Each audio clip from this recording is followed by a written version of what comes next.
Welcome to MYT's tutorial video for peer observers. You are watching this video because you are interested in supporting a family member, colleague, or associate as a participant in our EQ, not IQ mastery program. My name is Brooke, and I will be your host as we unravel the responsibilities you will be undertaking. Please have a copy of your peer observer overview and the timeline for your program handy, as I will be referencing them shortly. By now, you should have received an email from your participant thanking you for offering to support them in this EQ and mindfulness adventure. We would like to offer our gratitude as well, for the role you will be playing is a critical one. Those participants who have engaged and eager and enthusiastic peer observers should experience greater improvements in building new neural pathways, or as we call them, mind skills. Please note the date and time for the peer observer training session as outlined in the email from your participant and also on the timeline. Mark this date soon in your calendar to preserve the date and time of this training. That training session will supplement this video and can be reviewed over and over again to help you master the role as a peer observer. So, let's begin the tutorial. Please take out your peer overview form and we will review the salient points to it. On page 1, the essence of EQ and mindfulness establishes the need for this work of ours and the general role the peer observer will play. Please read it all if you have not, at your leisure. Page 2 has a thank you for volunteering for this task from MYT Group's managing partner, Art DeLorenzo. It goes on to have a peer observer role in summary, so let's review those 4 items.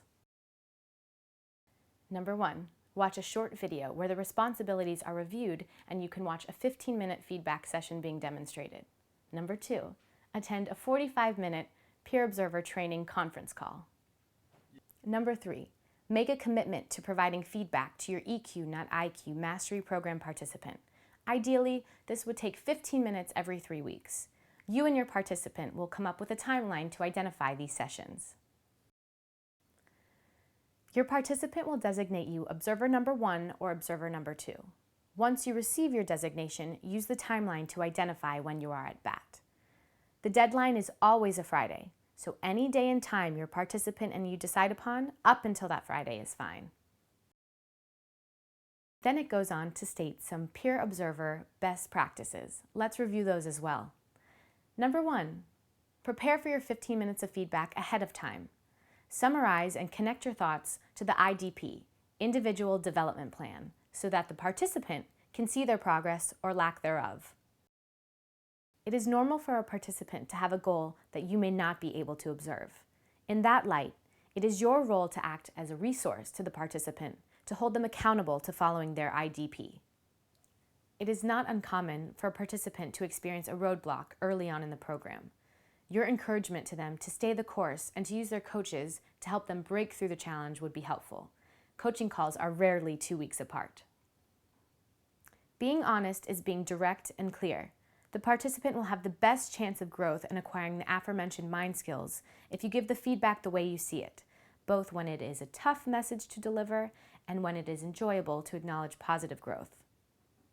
So, with that being said, your role is very important, and the feedback you provide will be collected by the participant and shared at their coaching calls. Schedule your feedback sessions for the same time and day, and do them now so that all of them are scheduled well in advance. There is more likelihood of them being done and done well if they are in both the participant and the observer's calendars over the next 5.5 months. Page 3 offers other pertinent program elements, including 2 New York Times articles you may want to read that support the team conference call element of the mastery program. The rest of the bullet points you can read at your leisure. Page 4 discusses some commonplace conference call etiquette and the results a participant can expect from their hard work and your support.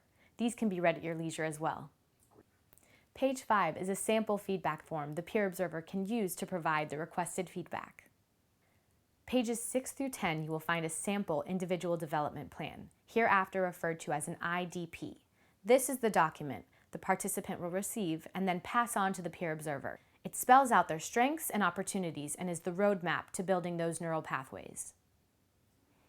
Page 11 is a completed feedback form, and it will be the basis for the role play session you will see next. Page 12 is an extra notes page, should you wish to expand on anything learned today.